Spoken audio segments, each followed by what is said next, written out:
Good morning, everyone. Welcome again to this weekly update. My name is Rainey. I'm the proud mayor of the great city of Peekskill. And I am joined today, as I am every week, with our wonderful city manager, Andy Stewart. Andy, good morning, my friend. Good morning, Mayor. It's great to be with you on this Tuesday. Yeah, Our likewise, DPW is getting ready likewise. for a little snow later on, and just want to let everybody know if try to drive safely if you have to be out and about. Drive safely, be careful. And yes, our DPW team is fully aware of what's going on. So thank you sincerely. I'll thank them in advance for the hard work that they're going to do. Yeah, just to give you I Here. love telling people just a little bit about city operations, and Absolutely. whenever we can, we have a little tractor which has either a plow on the front or a snow blower. And because the prediction is for just a couple of inches of snow, it's not enough for the snow blower. So yesterday, our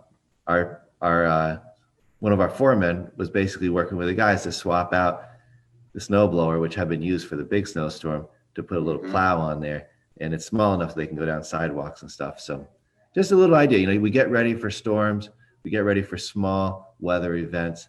Always kind of getting ready and thinking about what needs to be done so that we can act as efficiently as possible to keep the streets safe and the sidewalks. Very good point. Very good point. So thank you, Andy. Yep.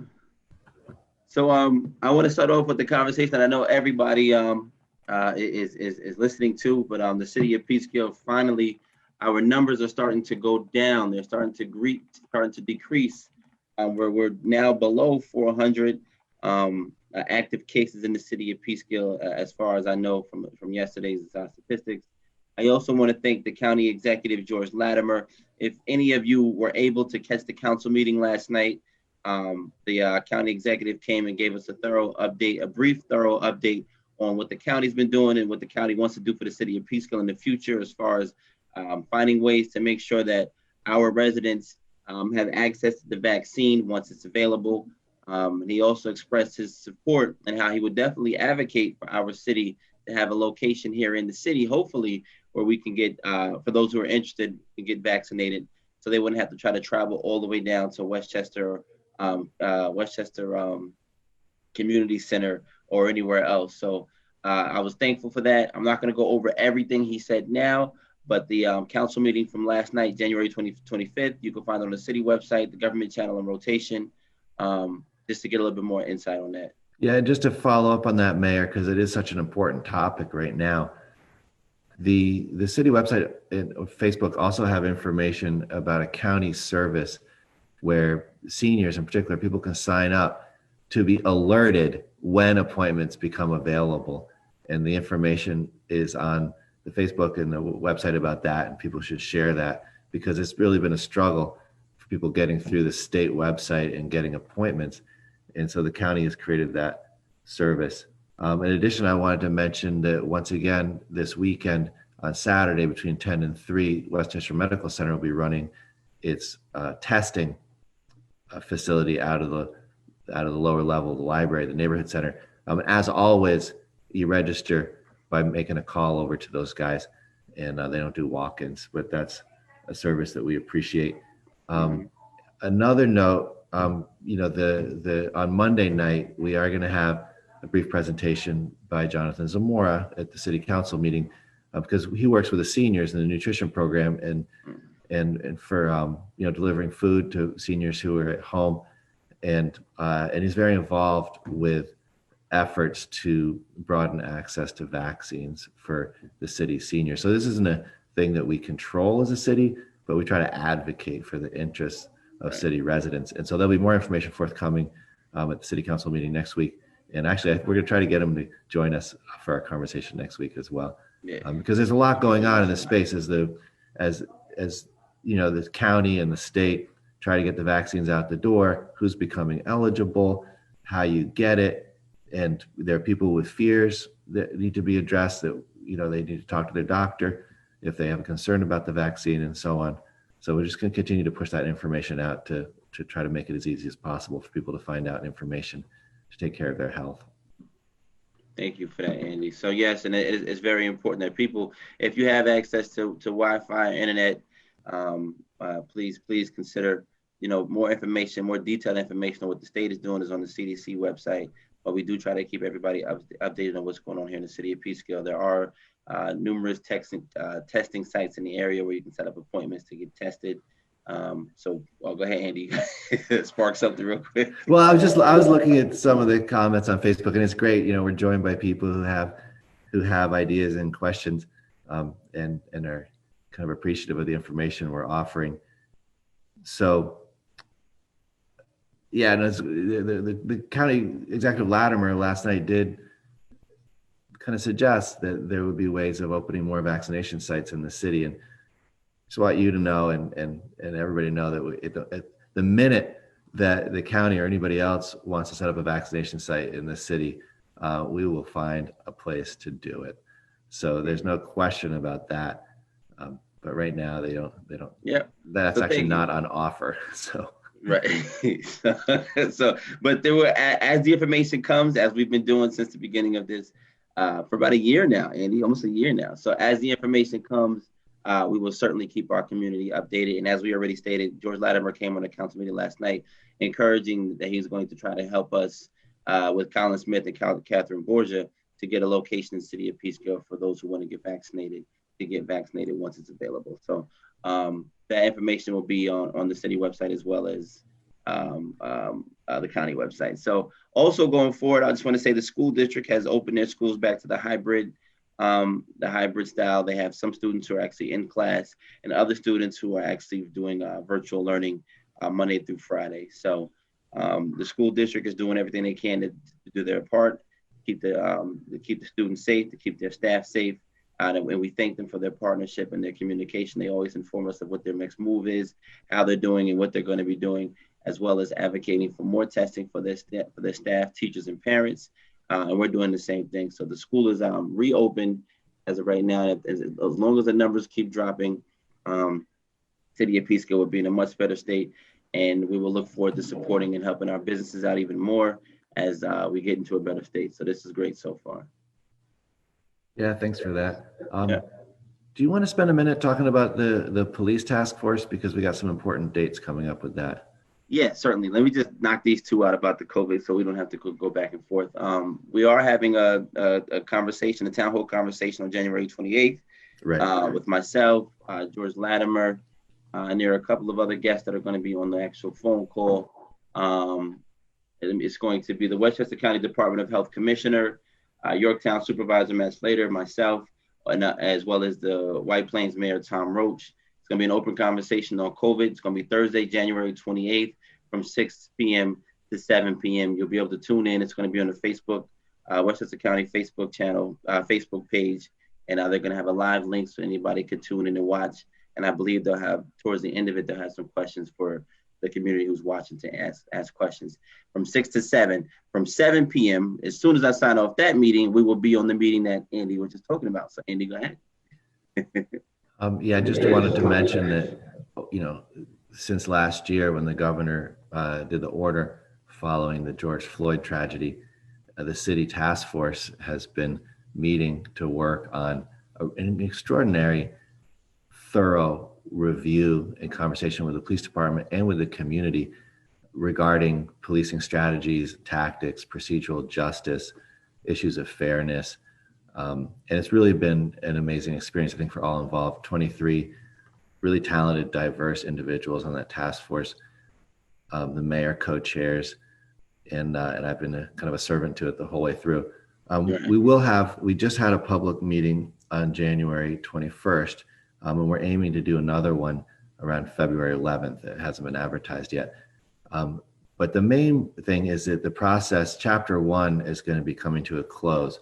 And what I mean by chapter 1 is the delivery of a set of recommendations to the community and the city council for comment and review, appraisal, and decisions about how to move forward.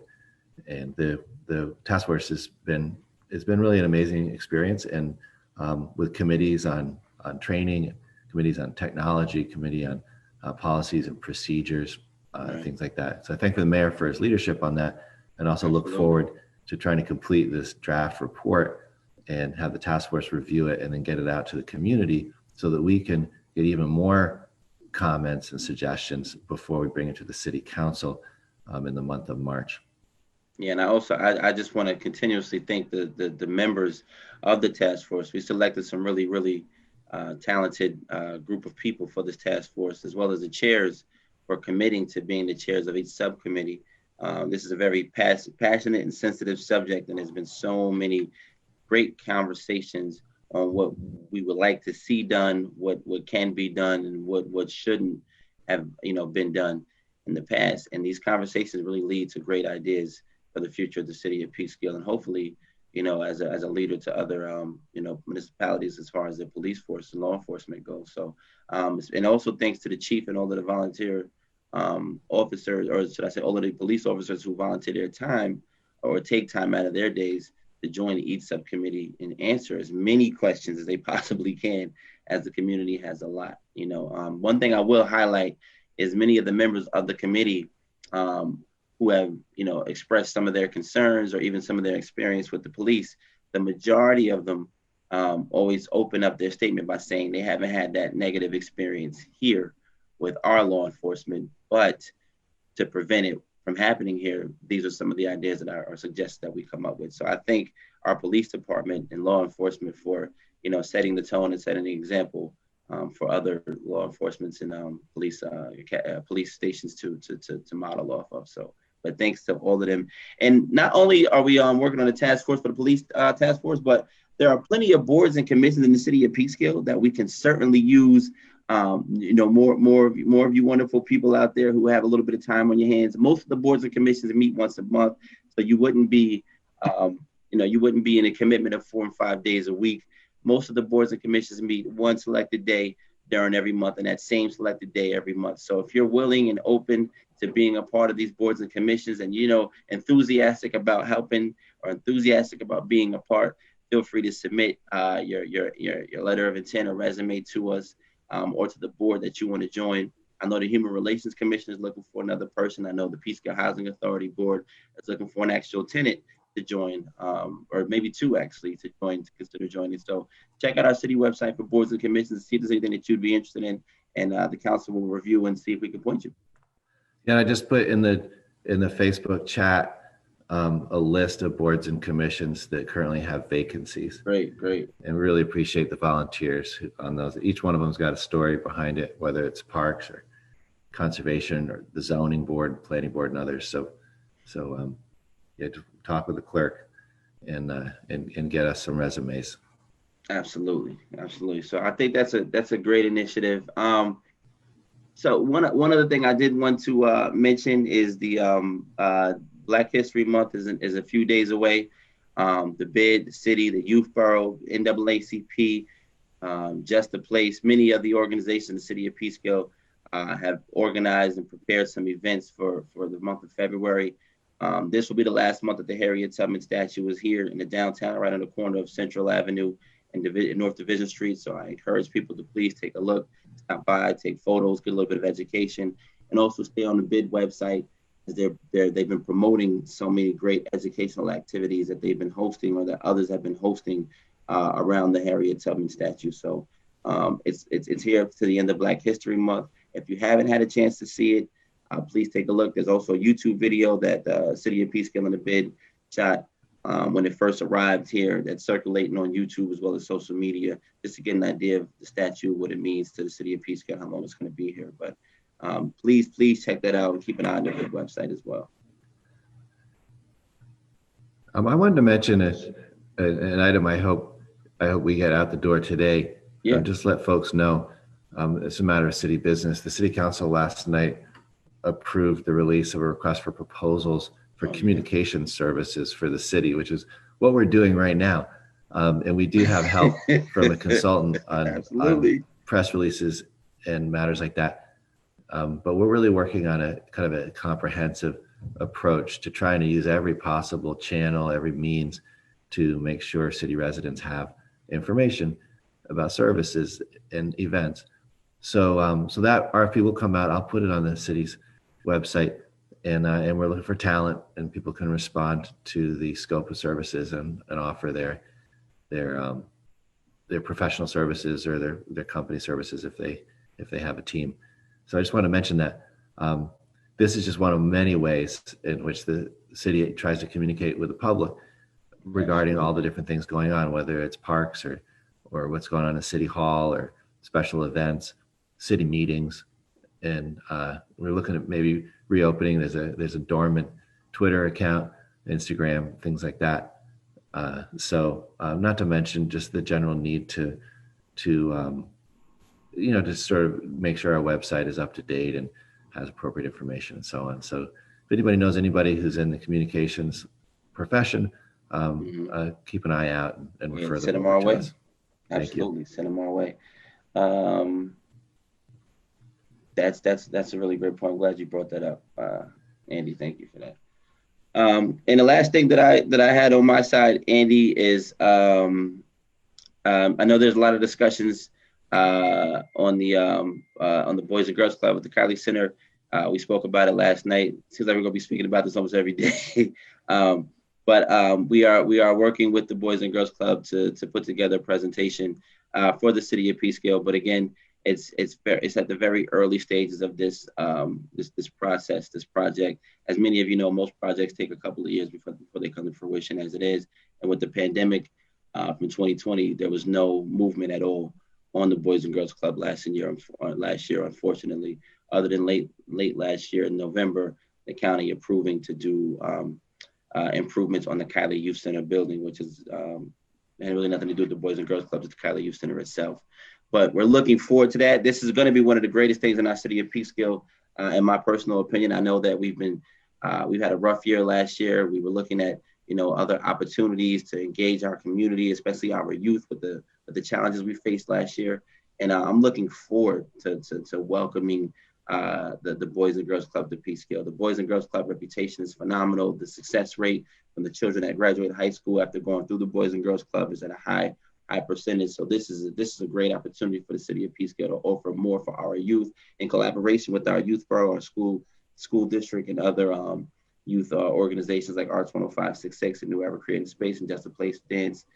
This is going to be great. I'm excited about it. I'm continue to push for it, and I'm looking forward to the presentation that the Boys and Girls Club submits to us, hopefully early March, late February, early March, just to give us an idea of what they would like to bring to the city of Peekskill and how they're going to collaborate with the local youth organization. So we will continue to update the community on that, and I most definitely will continue to update because I'm excited about it, and I'm going to push for it's actually here. Yeah, and just so folks know, at a practical level, the Kylie Center is owned by the Peekskill Housing Authority. So that project really starts with a possible agreement between the Boys and Girls Club and the Peekskill Housing Authority for a lease, and then the support from the city and the collaboration with all the community organizations and stakeholders. So again, really looking forward to that, finding out more about how that project would look. So that's all I have on my end for today, Andy, unless there's anything else you wanted to bring up that I didn't touch or that you didn't touch on yet. Well, I did want to mention that, first of all, I wanted to just give you some applause. I know that Westchester Magazine had a feature article about leadership. Yes, Peekskill, we did it. And of course, it's not just for you personally, but like to have the city of Peekskill represented, and our mayor in there is exciting, I think, and it kind of shows that there's a lot going on here. So congratulations on that, and thanks for bringing the positive, positive news coverage to the city. Absolutely. The Westchester Magazine acknowledged myself as one of the 12 Black leaders changing 914, which is a beautiful acknowledgement, a positive look for myself and for the city of Peekskill, as the city of Peekskill is who I represent. So I'm really thankful for that, and to all of the people who supported that acknowledgement. I heard there was some higher ups that were really supportive of my name being on that list of those 12 people, along with Andrea Stewart Cousins and a few other people. So I'm really thankful to be acknowledged on such a prestigious list of people. So thank you, and thank you, Peekskill. Yeah, thanks. I thought, we could take a minute, just take a couple of looks at some of these Facebook comments and try to provide some feedback. We can't answer all questions in detail, and some of them we've addressed all over or previously. I'll see if I can find some. All right. So Yeah, the one question is asking if I'm in City Hall and if I should be wearing a mask. I'm in my office with my door closed. We take COVID safety really seriously around here. So every time I run out the door, I put my mask on. So thanks for the reminder on that, but no worries. And we got, some people saying, it's communication's important. yeah. And there's a lot going on Twitter, and the city would do well to use that channel for communications. Good. There's someone, Nancy, saying that it's important to provide more information about the Boys and Girls Club concept and how that might work, and to get more stakeholders involved. Point well taken. Oh, let me just add. I'm glad who that, Nancy. So what the Boys and Girls Club do, what they do is just like every other board, like the Parks and Rec board, like the Youth Row board.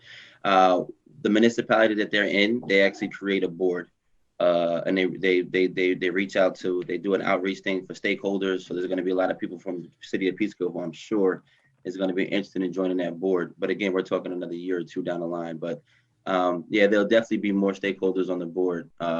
Once it's actually brought to the city of Peekskill, so you can look out for that. I have Connor saying thanks for the attention to sidewalk safety as an advocate of pedestrian access, and also hoping that the task force's recommendations don't result in a greater cost in terms of providing policing. I will say to that, the budget for the city as a whole and for the police department in particular is really bare bones. So a lot of things that would be wonderful to do cost more money, and we have to look at that and kind of have that balancing act. One of the things that they suggested, I know, was dash cams on the cars, and another thing they wanted more. One of the recommendations was more recording space for body cams. So it's either you can sit, and the chief said that's a very expensive. And so do we want safety for the residents, or do we want to avoid spending extra money? It's also, in addition, so much of it just comes down to staffing. So we'll get into that. But we have a bicycle patrol, we have school resource officers, and the police department has a regular schedule of community engagement type activities, and we want to do a lot more of that. And we want the community to understand what it costs, so that as we have this discussion, people can understand what the trade-offs are in funding and the different programs and how much they cost. So there'll be a lot of work to do looking at cost and feasibility, because there's a lot of great ideas, and clearly, as the person on Facebook said, the matter of cost is always central, and that's just a reality we deal with. There's a question also about weddings in City Hall. I know the mayor is sought out frequently to help people tie the knot. Anything that happens in City Hall is through COVID safe procedures. The clerk does accept marriage license applications from both city residents and non-residents, and we'll continue to do that.